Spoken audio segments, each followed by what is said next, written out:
En Israël, il y a une loi, une sorte de loi fantôme, endormie depuis presque 25 ans, qui est sur le point de se réveiller. Et ce réveil, il pourrait bien changer complètement les règles du jeu pour tous ceux qui possèdent un terrain. Allez, on décortique ça ensemble.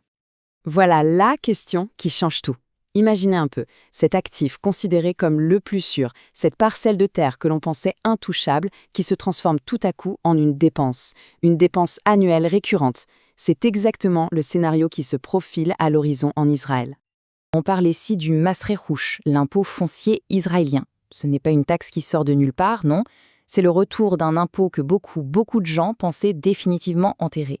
C'est ce spectre qui menace aujourd'hui de bouleverser la perception même de ce que c'est qu'un investissement immobilier. Ok, alors pour bien comprendre comment on en est arrivé là, on va plonger un peu dans les détails. Et ça, c'est vraiment le point crucial. En l'an 2000, le gouvernement a ramené le taux de cet impôt à zéro.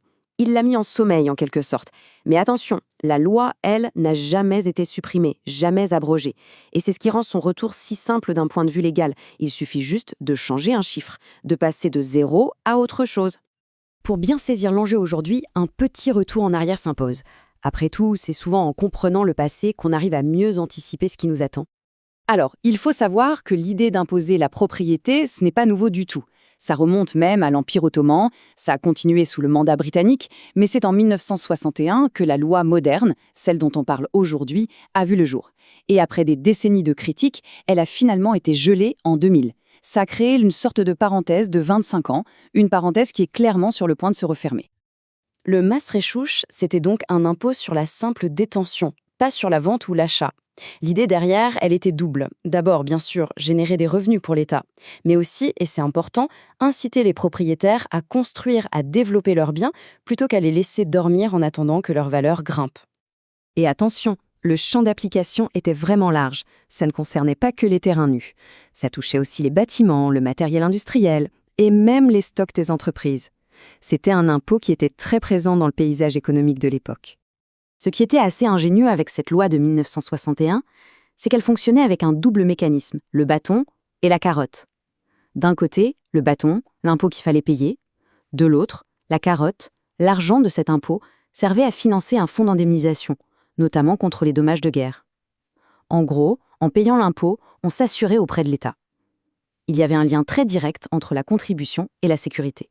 Bon, revenons à aujourd'hui. La grande question c'est, mais pourquoi ? Qu'est-ce qui pousse le gouvernement à vouloir réveiller ce géant endormi maintenant ? C'est vraiment la question à 1 million de shekels.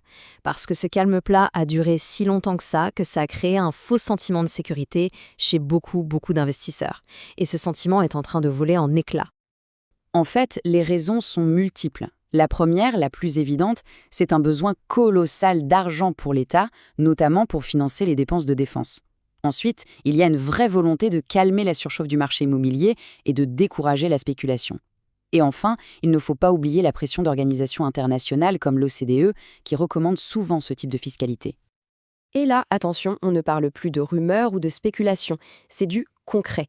Le directeur de l'autorité fiscale israélienne lui-même a mis le sujet sur la table, noir sur blanc pour le budget 2026. Autant dire que la probabilité de voir cet impôt revenir, au moins sur les terrains non bâtis, est extrêmement élevée. Alors, voyons maintenant ce que ça donne concrètement sur le terrain. Pour bien comprendre l'impact, rien de tel que de regarder deux profils d'investisseurs très différents. D'un côté, on a David. C'est un investisseur expérimenté, il se souvient très bien avoir payé cet impôt avant l'an 2000. Pour lui, la période sans taxe n'a toujours été qu'une parenthèse, un avantage temporaire. Il a anticipé le retour. Et de l'autre côté, on a Julien. Il a acheté son terrain bien plus récemment. Pour lui, un terrain, c'est un actif passif, ça ne fait que prendre de la valeur. Le concept même d'une taxe annuelle lui est totalement étranger. Pour lui, le réveil risque d'être brutal, avec une facture qui pourrait se chiffrer en dizaines de milliers de shekels chaque année. Et cette phrase, elle résume absolument tout. La différence fondamentale entre les deux, c'est la connaissance du passé, qui donne un avantage stratégique énorme. La vraie question à se poser, c'est est-ce que son plan d'investissement est basé sur la réalité un peu exceptionnelle des 25 dernières années, ou est-ce qu'il est prêt à affronter le retour à la normale, c'est-à-dire la réalité des 50 années qui ont précédé ? Alors, face à ce constat qui peut paraître un peu sombre, que faire ? La bonne nouvelle, c'est qu'il y a des solutions. Ce n'est pas le moment de paniquer, mais c'est clairement le moment d'être stratégique. Vraiment, il faut voir l'annonce du retour de cet impôt non pas comme une fatalité, mais comme un signal fort. C'est un appel à l'action, à une gestion proactive des risques et à une prise de décision vraiment éclairée. Voici donc un plan d'action, très concret, en 3 étapes. D'abord, l'étape 1, c'est le diagnostic. Il faut connaître son bien sur le bout des doigts, sa situation légale, son potentiel de construction, sa valeur exacte.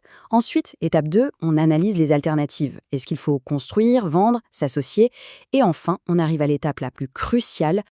L'étape 3, la simulation financière. Il est absolument essentiel de modéliser le rendement net pour chaque scénario, mais en intégrant tous les impôts, les anciens et le nouveau qui arrive.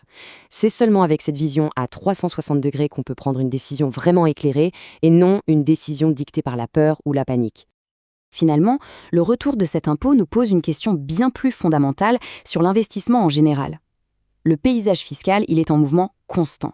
Et cette histoire nous rappelle une chose essentielle. Aucun actif n'est jamais totalement passif. La vigilance, l'anticipation et la stratégie sont les seules véritables garanties.